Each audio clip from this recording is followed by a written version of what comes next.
ketika orientasi pemerintah tidak lagi ke sektor pertanian.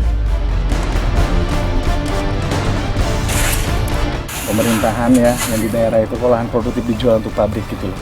Mestinya kalau peduli pada rakyat petani, pada rakyatnya di sektor pertanian, ya harus turun. Sertitis nu penting nama eta, ulah sampai ke petani teh menyepelekan lah gitu. Bantuan-bantuan dari pemerintah pusat masih disyukuri dihambat. Ya bagaimana mungkin bisa petani bisa maju? Rencana kiriut gede bengket nak. Rencana kiriut bengket hula si kabo berayut betung nak. Indonesia sering dikenal sebagai negara agraris karena sebagian besar penduduknya memiliki mata pencaharian sebagai petani atau hidup dari bercocok tanam. Namun kini, sebutan itu tampaknya perlu dipertanyakan lagi. Profesi petani tak lagi mendominasi mata pencaharian penduduk Indonesia. Dari tahun ke tahun, makin banyak petani yang memilih alih profesi, sehingga membuat jumlah petani yang ada terus menurun dan menimbulkan ancaman punahnya profesi petani. Ancaman tersebut bukan isapan jempol belaka. Kementerian Perencanaan Pembangunan Nasional, Badan Perencanaan Pembangunan Nasional mengungkap data mencengangkan terkait hal ini. Dari sisi pemerintah, ya, itu kan ada aturan sebenarnya untuk menjaga agar lahan pertanian tidak tergerus dan tidak seenaknya dimanfaatkan. Pemerintah daerah harus segera membuat peraturan daerah lahan pertanian berkelanjutan. Ini regulasinya. Iya, regulasinya kan. Karena barang siapa nanti kalau perdanya sudah ada dan itu masih dimanfaatkan untuk sektor yang lainnya, itu ada sanksinya. Diperkirakan tahun 2063 tak ada lagi profesi petani. Hal ini seiring dengan turunnya pekerja di sektor pertanian. Tuh barangkali mah ada tekersaeun gitu, pepanasan teh gitu. Tani mah soalnya barangkali zaman ayeuna mah tekersa tuh bebelokan teh. Indonesia sebagai negara agraris yang dimana sektor pertanian menjadi ujung tombak bagi perekonomian dan ketahanan pangan negara. Namun bisa jadi justru sektor pertanian akan menjadi ancaman bagi Indonesia. Karena di masa depan, jika terjadi krisis pertanian yang disebabkan oleh krisis jumlah petani, alih fungsi lahan, pertanian, dan urbanisasi yang tinggi. Sekarang praktekkan inovasi itu untuk dua-duanya ya. Sinkronisasi dua-duanya SDM sama lahan. Lahan yang produktif, lahan yang subur, nggak dimanfaatkan, nggak termanfaatkan. Ternyata petani-petani yang ada di desa Jatiwangi khususnya dan sekitarnya butuh inovasi. Persoalan berkembang di masyarakat, banyak aliran program, banyak aliran anggaran dialirkan kepada petani, kepada masyarakat. Masyarakat tidak mampu memanfaatkan secara maksimal, kan malah beban biaya tinggi, akhirnya kan dibiarkan. Karena tidak diikuti dengan petunjuknya bagaimana bimbingnya kayak apa. Pemerintah menjawab, ada penyuluh. Ya penyuluh pada saat jadi honorer rajin tuh. Begitu diperjuangkan sudah jadi PNS, jadi P3K, tidak rajin lagi itu. Serapan tenaga kerja untuk sektor pertanian juga mengalami penurunan yang drastis. Dari 55,3% menjadi 31% pada periode yang sama. Sektor pertanian pun tumbuh di bawah ekonomi nasional. Ketika ekonomi Indonesia mencatat pertumbuhan 5% dalam kurun waktu 5 tahun terakhir, pertumbuhan sektor pertanian hanya mampu mencapai angka sebesar 3%. Sektor pertanian terancam terkontraksi karena krisis petani. Dan Indonesia diprediksi akan mengalami krisis jumlah petani dalam kurun waktu 10 hingga 15 tahun mendatang. Regenerasi dari petani usia tua ke petani usia muda perlu menjadi perhatian yang serius karena produktivitas tenaga kerja. Yang saya pikir yang sekarang gebiar ramai milenial itu kan bukan dari umur kalau menurut saya, dari inovasi ya. Kalau dari umur nggak ada petani yang muda. Yang paling muda mungkin saya yang 47 ya. Yang mau terjun langsung ya. Kalau yang sawahnya luas, dia jadi bosnya petani ada. Ya, sebetulnya kaum milenial ini sangat kita harapkan menggantikan kaum kolonial kalau kita bisa sampaikan, karena masalah aging ini, masalah usia ini tidak hanya di Indonesia, di dunia juga menghadapi masalah tersebut. Jika kita ingin menggenjot generasi tani milenial meningkat, yang pertama yang harus dipahami oleh semua stakeholder bahwa yang menarik bagi generasi muda itu adalah insentif. Sejauh mana insentif bisa diberikan atau berpeluang diberikan oleh sektor pertanian. Nah, untuk menarik pertanian ini bagi petani anak-anak milenial adalah dengan menunjukkan hasil-hasil pertanian kita ini memang berkualitas, utamanya untuk memenuhi kebutuhan nasional, yang keduanya bisa masuk pasar internasional. Pemerintah dinilai mengabaikan pembangunan infrastruktur pertanian. Terabaikannya pembangunan infrastruktur dapat mengganggu pencapaian 4 target utama pembangunan pertanian, yaitu pencapaian swasembada dan swasembada berkelanjutan, serta peningkatan diversifikasi pangan. Kemudian, peningkatan nilai tambah, daya saing dan ekspor, serta peningkatan kesejahteraan petani. Rakyat itu sudah membeli obat yang termahal untuk memberantas hama warna. Tapi justru hama warnanya semakin resisten, berkembang dengan pesat. Ya, itu kan siapa yang salah gerangan? Itu kan itu semua diterima karena tukang obat. Ini obat terbaik, ya kan? Tapi pemanfaatannya tidak tepat. Ya. Tugas siapa gerangan itu? Ya tugas penyuluh. Iya, benar. Itu juga kesulitan karena memang banyak pemain. Pemainnya siapa? Ya di lapangan ini kan ada tukang tempur ya, tengkulak ya. Tengkulak itu sampai beberapa tahap, sampai 4 tahap. Harusnya satu pintu selesai. Ya, harusnya memang pemerintah bilang sih Bulog turun ya, tapi mereka nggak bisa bermain Bulog turun ke petani. Artinya ada pengawasannya lemah? Bukan pengawasannya lemah.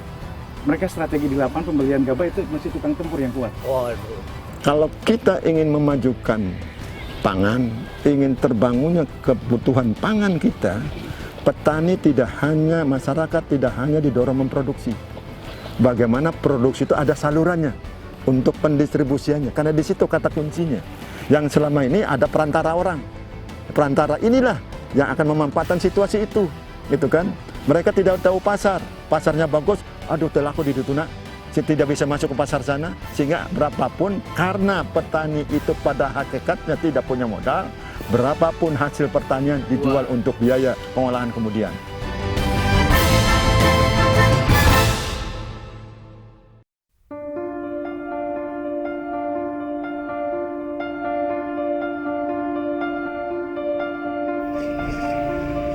Tingginya tingkat perpindahan penduduk dari daerah ke pusat kota alias urbanisasi menunjukkan adanya ketimpangan pembangunan yang telah terjadi di Indonesia.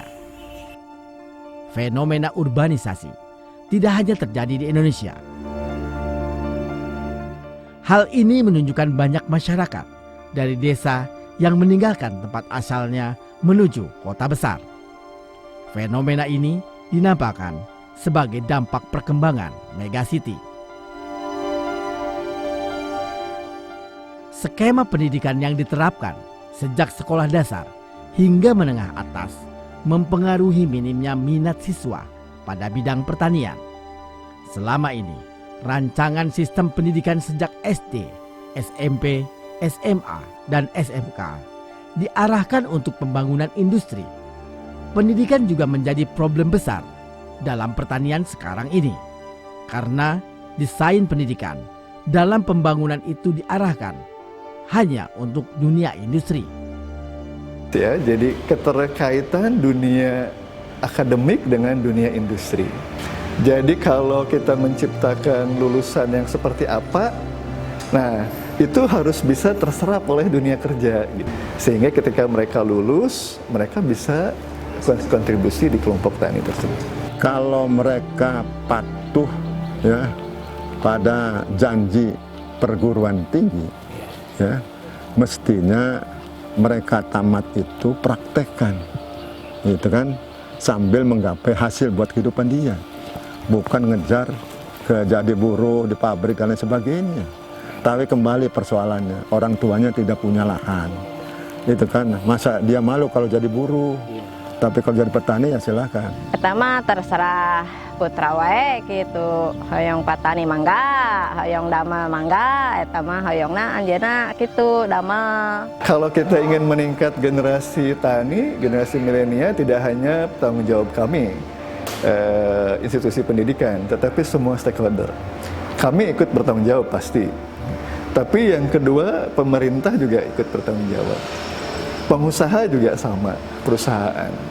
Jadi beberapa stakeholder itu terlibat. Yang paling baik ya mematchkan semuanya, gitu ya.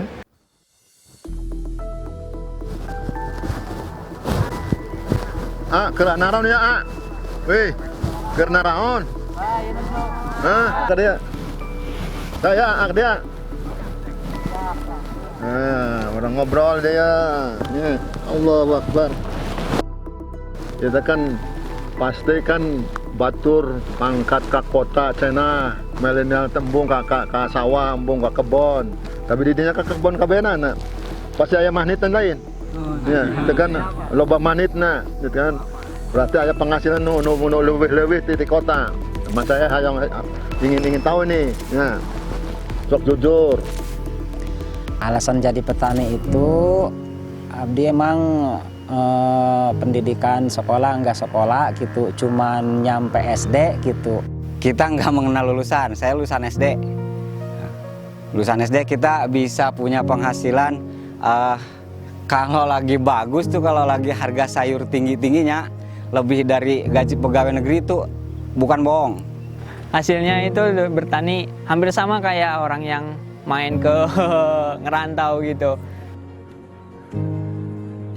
Angkatan Kerja Nasional menunjukkan bahwa ketenaga kerjaan di sektor pertanian ternyata lebih banyak didominasi oleh tenaga kerja lanjut usia dan berpendidikan tidak tamat sekolah dasar atau tidak sekolah.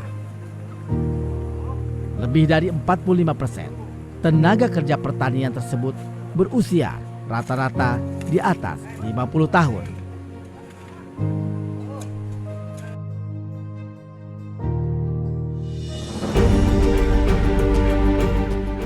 Peran pertanian menyangkut berbagai aspek kehidupan manusia. Antara lain, sebagai penjaga ketahanan pangan yang meliputi kecukupan pangan, distribusi pangan, dan keamanan pangan. Banyak anak muda yang enggan untuk menekuni usaha pertanian karena selain penghasilan tidak memadai, juga karena sektor pertanian tidak memiliki faktor sosial.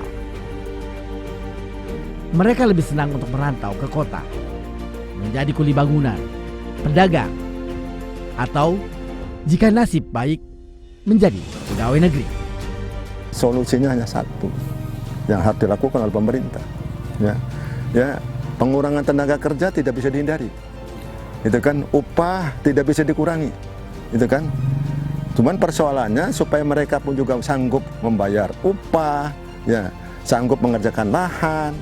Kan dari hasil tentunya. Ya, persoalannya adalah pada saat panen harga kan turun. Ya, di mana kesalahannya? Ini pemerintah hanya mendorong petani untuk memproduksi, tapi pemerintah tidak memfasilitasi bagaimana menjualnya. Fenomena ini terjadi merata hampir di seluruh pelosok negeri yang terkenal sebagai negara yang subur makmur, negeri yang gemah ripah Bang Cinawi. Apabila fenomena ini tidak segera diatasi, maka tidak aneh apabila di masa yang akan datang tidak akan ada lagi rakyat Indonesia yang terjun di sektor pertanian. Nah, oleh karena itu, langkah yang dilakukan pemerintah adalah bagaimana pemerintah menjamin harga itu. Turunkan itu, tim, lembaga ya, yang atau asosiasi untuk menampung hasil produksi pertanian kita. Ada standarisasi. Ada standarisasinya, sehingga Petani kita tidak tergantung harga itu oleh bandar-bandar itu. Bandar kan namanya jualan, ya. Di pasaran bagus dikatakan tidak bagus. Ya, mau tidak mau daripada tidak punya duit, ya berapapun dijual. Ini persoalan, hilangkan itu. Ya, itu. Jangan ini mendirikan ID Food. ID Food didirikan malah dia memproduksi kayak petani. Nggak akan kuat lawan petani. Ya, yang harus dilakukan adalah bagaimana ID Food menjadi mitra petani. Tampung hasil produksi pertanian. Tidak usah berkeringat-keringatan, tinggal nampung hasil produksinya, siapan uangnya pasti jalan. Harga bagus. Harga bagus, itu persoalannya. Mudah-mudahan didengar nih suara saya.